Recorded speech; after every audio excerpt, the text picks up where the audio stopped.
Welcome back to the channel, everybody. I am Brian Lee Durfee, author of The Forgetting Moon and The Blackest Heart, both published by Simon & Schuster Saga Press. Today, I'm going to be reviewing the first book in the Conan saga, just simply titled Conan #1. This is part of the Ace edition. These are the ones that I collect. I've got them all right here. There's 12 of them in the series. They're numbered 1 through 12. This is the series that Ace Books put out in the mid-60s or 70s or something, with all the Frank Frazetta art. It's what made Frank Frazetta popular. And also, it's kind of like, if you watched my review I did an overall review of my love for Conan, where I showed everybody my entire Conan collection, including my comic books and stuff like that. If you want to go watch that review, go ahead and do so. It's elsewhere on the channel. Just type in my name and Conan, and it'll come up. Now we're going to take the time to review each one of these Ace editions. We're going to review them all individually, and we're going to take our time and do an in-depth review of everything about these books,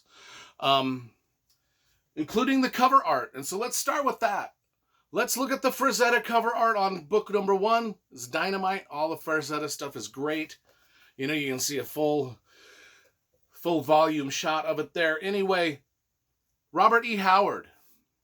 A lot of people take exception to the Ace editions because some of the short stories that are found in here were not all written by Robert E. Howard. Like 85% of this stuff was written by Robert E. Howard. L. Sprague de Camp and Lynn Carter compiled and edited all these stories and put them in chronological order. And occasionally they would write a little Conan short story of their own to sort of fill in the gaps of the story of the Conan's overall story arc. And so we're going to discuss that a little bit too. So, the Frazetta cover, we've got Robert E. Howard, L. Sprague de Camp, Lynn Carter. Now, Robert E. Howard, just a little history on him. The guy only lived 30 years. He wrote a shit ton of books in a short lifespan before he passed away. These Conan stories were published kind of almost after he had died. These were published between the years 1933 and 1966, and he had he lived in the early 1900s, so he didn't get to see much of his own success. He didn't even get to understand how big of a deal Conan became. Anyway, in this first book here, we've got 8 stories. 6 of them original short stories by Robert E. Howard. 2 of them, the first one and the last one, are short stories written by Lynn Carter and L. Sprague de Camp, and they kind of offer a short introduction to Conan and sort of a bookend at the end of the story, what happens at the end of the story kind of thing for Conan. Robert E. Howard wrote, I think, 24 Conan stories in all, and they are all in this set. So if you do have this set, you're not missing anything that Robert Howard wrote. You're just getting about a handful of other stories in the Conan universe about Conan written by these 2 other authors. That's one of the things I wanted to point out about this set of books.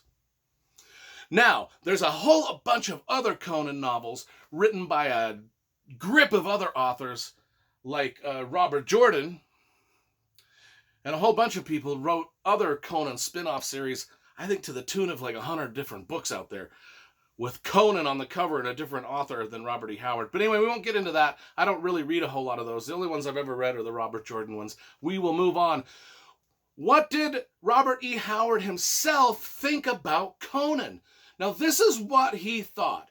Robert Howard said a lot of times, the legends of Conan took place, in the Hyborian Age 12,000 years ago, after the sinking of Atlantis and before our own recorded histories in the Bible.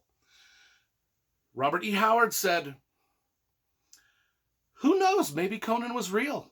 How do we know? Maybe I'm like a modern day prophet, and these Conan stories are actually about a real guy, just as every bit as real as Moses or Jesus. And I'm like, hey, yeah, believe what you want. That's cool. I think that's awesome that he thought that about his own. He literally thought that he was channeling prophetic things about this Hyborian Age and the land of Atlantis and everything that goes on in these Conan stories. He literally thought he was channeling them as if he were a prophet. And these were the words of the Bible. I gotta tell you, folks. If the Bible was actually Conan stories, I might be a believer in God. But as things are, I'm an atheist. If you followed this channel long enough, I don't believe in God or prophets or any of that bullcrap. I think it's all horseshit. However, if Robert E. Howard was a prophet and our history was really about the Conan the Barbarian, Conan the Cimmerian, and the Hyborian Age and the lost city of Atlantis, I think I'd be on board. In fact, I know I would. But, we're all talking Harry Potter fantasy, folks. Whether we're talking religious scripture or Conan scripture. Anyway, let's move on from all that. What is the first? Okay, so let's just talk about the stories. There's 8 stories in this book. There's a map. So this is a map of the Hyborian Age. This is sort of an alternate history Earth. The Conan stories really do take place in an alternate history Earth, where there's a lot of recognizable places and things that he does, a lot of recognizable races and different things that he comes across. But there's also the fanciful. There's the sword and the sorcery. There's the magic. There's the weird creatures and the giant dinosaur type things and all the things that Conan fights. The big, huge snakes. You know what I mean?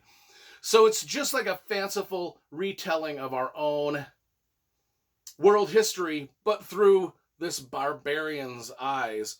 And back when Atlantis had just sunk into the sea. The first story is actually titled The Hyborian Age. And it's just about 5 pages of Robert E. Howard's prologue history of the world, where he explains basically what I just explained. And, it's a history of the world, the map, the races, the culture, the different peoples that populate this world that Conan is going to go adventure through. So it's kind of like a little prologue. And we all understand what prologues are if we read a lot of fantasy. Howard did a little prologue titled The Hyborian Age. The second story is titled The Thing in the Crypt. Now, it was not written by Robert E. Howard. It was written by L. Sprague de Camp and Lynn Carter, and it is kind of a decent introduction to Conan and who he is, because Robert E. Howard didn't really give us a great introduction to Conan and who he was or where he really came from in his own writings. So I think that the short story here that was written by the 2 other authors is kind of almost needed in the book, because we get to see Conan as a 16-year-old and how he sort of was on the run, cast out from his own origins, his own place of birth, and he's being chased by these wolves. He finds a cave. The title of the story is The Thing in the Crypt. The Thing in the Crypt is a dead corpse. Corpses are usually dead. You know what I'm talking about. It was a dude, it was a skull, it was a skeleton with still wearing all his battle armor, sitting on a throne with a big sword. That's where Conan picks up his sword. He gets the sword. The skeleton comes to life, yada, yada, yada. I won't give away the end of that. But anyway, that's the origin story of Conan, where he came from, why he was sort of a solo, freelancing, adventurous thief. It kind of gives us an insight into all that, and then how he gets his big sword. Story number 2 is, not only that, but before he gets the sword, he was a slave. He was an escaped slave. That's a very important part that I almost forgot.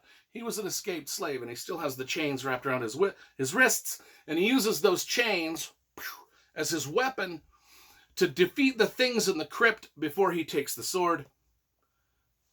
Not written by Robert E. Howard. It was written by the other 2 people, but then story number 3 through 7 are all written by Robert E. Howard. And the story number 3 is The Tower of the Elephant, which is the first story Robert E. Howard wrote about Conan, and it is Conan now and he's not 16 anymore. He was 16 in the previous story. Now he's a little older, and he's 17, and he's adventuring towards Zamorian, which is called the City of Thieves. He wants to be a thief. He gets to Zamorian. He realizes there's this tower. It's a sleek tower, an impenetrable tower, and the legend is there's a really precious gem held up the top of the tower, and Conan's like, well, this is the City of Thieves. How come nobody stole that gem yet? And they're like, because that tower is impenetrable. And Conan's like, well, I'm going to try. So he goes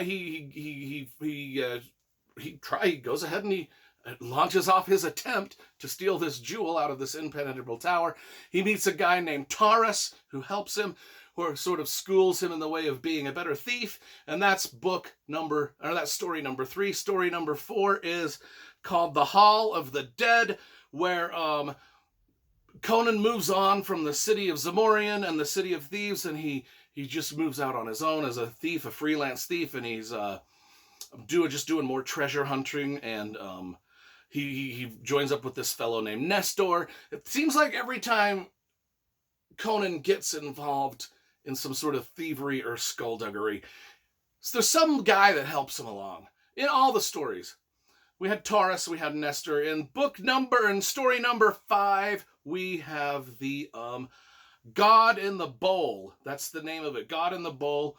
This one was also written by Robert E. Howard, an original Conan story, and this is where Conan is sick of the sword and sorcery. He's tired of the sorcery in the East. He's like, every adventure I go on, I am foiled by sorcery. I want to get out and just fight real things. And so he goes off into the west, into the east, into the west, I can't remember. He goes in the opposite direction to find his adventure elsewhere and to seek new treasures. And in that book, in the sword and the God in the Bowl, there's a lot of sword fighting in that. Yeah, there's no more swords. He's not meeting magical creatures anymore. He's like actually, sword fighting dudes, which is what he wants. What's what he wants. Number 6 is the Rogues in the House. That's the title of the story. Rogues in the House.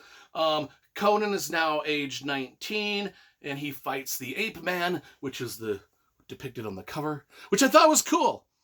I was wondering if this was a scene from the book, and then when he fought the Ape Man for about 5 pages, I realized, yeah, that's the Conan up here, the Ape Man down there. Anyway, story number 7, The Hand of Nergal was, let's see, this is a Robert E. Howard story that was sort of re-edited by L. Sprague de Camp, one of these guys, and it's about Conan joining the army. And Conan realizing that joining the army might not be the best fit for him because he doesn't like the discipline, he doesn't like getting ordered around, and he doesn't like archery. And they want to make him an archer. And he'd rather use his talents as a sword fighter. And that is the Hand of Nergal. And then in the final book, which was not written by Howard, or the final story, story number 8, it's not written by Howard. It's again written by L. Sprague de Camp and Lynn Carter.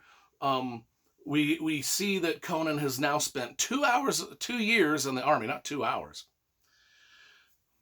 2 years in the army, and he's kind of fallen in with these mercenaries and these army guys, and spent 2 years fighting, and it's kind of, I'm assuming they put that story at the end to bridge the gap between him joining the army at the end of this book and whatever might happen in book number 2, Conan of Cimmeria, which we will be reviewing next in my in-depth review of these Conan books. So that's that.